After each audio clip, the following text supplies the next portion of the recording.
Thank you, Mr. Chairman. Mr. Director, thank you for your distinguished career in the Secret Service and for stepping up and taking over this agency at such a difficult time. When I was a young boy, I always looked up, the Secret Service, wow, that was it. I would just think about protecting the President and the important mission that you all have. And I share the sentiments with my colleagues on both sides of the aisle. We want you to succeed. This is something that is important for our country, and it's a difficult time. We've heard about the different problems that the individual agents have had. I just, after listening to some of the comments, want to ask you this. At the fundamental base of any profession, when someone is going through training, we heard from one of our colleagues in the military. I was trained in the profession of law. This was our great judge, our chairman. There are certain fundamentals that are imparted in the recruitment process and in the training process. You've inherited this, sir.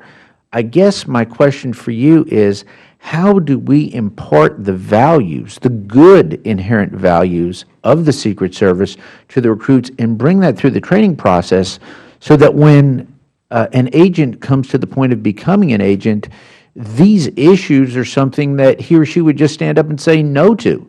I think that seems to be one of the fundamental problems that we've inherited. I'd like your thoughts on that, sir.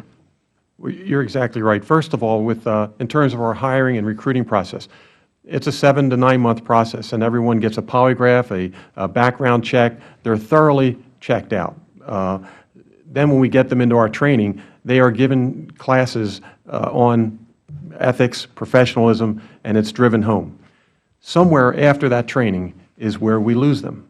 And I think that's because of my leadership, our leadership, that somewhere we lose them where they forget those lessons learned.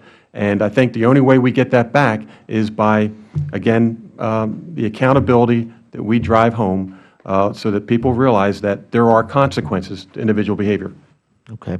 I hearken back to the different professions. There is continued training for those professionals who go through either annual or semi-annual updates as to what's expected of them. Is that going to be part of the process, sir?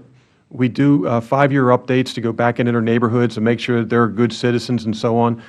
We do continuously do training throughout their careers, but in many ways it comes to individual accountability. Each of us, if you see someone in your presence not performing properly, we've got to step up individually and correct it, as well as, of course, the supervisors have to do it. But as an agency, we've just got to work together to try to get through this.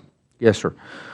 When can the committee expect your report on the reviews of professional standards at the Secret Service as required by the conference report to the fiscal 2015 Homeland Security Appropriations Act? And as a follow-up to that, do you intend in that report, sir, to address the concerns that have been raised on both sides of the dais today?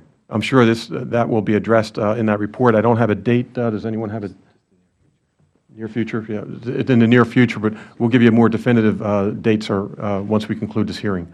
Okay, and thank you. Director Clancy, I do wish you every success in your endeavors, sir. And with that, Mr. Chairman, I yield back. Thank you.